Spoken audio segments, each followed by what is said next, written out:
Oliver, our 9-year-old, actually joined me and a few others on our team to head into Kiev and then go out to this town called Makariv and spend a week there rebuilding some homes, or building some modular homes for them to use to get through the winter, because people had their homes completely destroyed, burned down, bombed, and no longer had heating or any type of real infrastructure to get through a cold winter.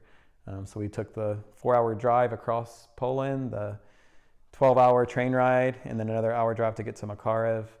And even prior to going, we asked our 9-year-old, like, are you okay to go? Do you feel like God's telling you this is something you should do? And we really put the choice into his hands. I mean, if I didn't feel safe going, I wouldn't have gone, or feel safe taking him. But we know that God calls us to do things that are uncomfortable and put us into unsafe situations. So we're willing to, risk going to a place that's in the middle of war for the kingdom. So we asked him to pray, and he said God told him to go. So he came alongside of us, and we ended up spending a week there rebuilding these homes. One of the homes that we went to actually was pouring rain. It was freezing out, and one of the women who had lived in the home, she now lived in almost a shed with her family that were still there.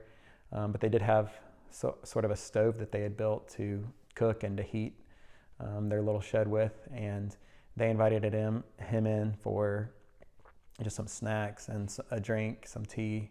And he was really nervous about going in because he wanted to be outside with the people that he knew and not step into this small kind of shed with some strangers. But I encouraged him, you can do it for 5-10 minutes. If you're still uncomfortable, then just come out and grab me. And, the 5-10 minutes went by, and then 20, and then 30. And then about an hour later, I just realized Oliver hasn't even stepped out of the shed yet. So I went in and checked in on him, and he's got a new pair of dry socks. His wet socks and shoes are on the stove, heating up or near the stove.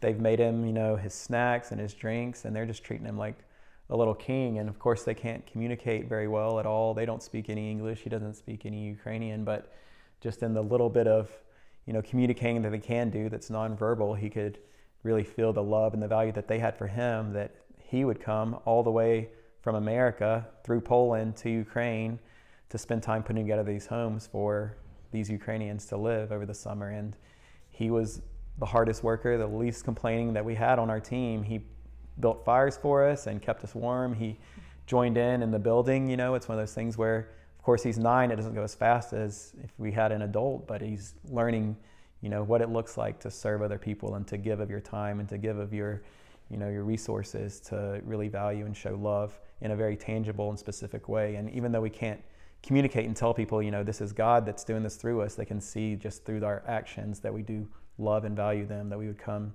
from America just to spend a week there in rain and in cold weather to build up a home that they could live in over the winter.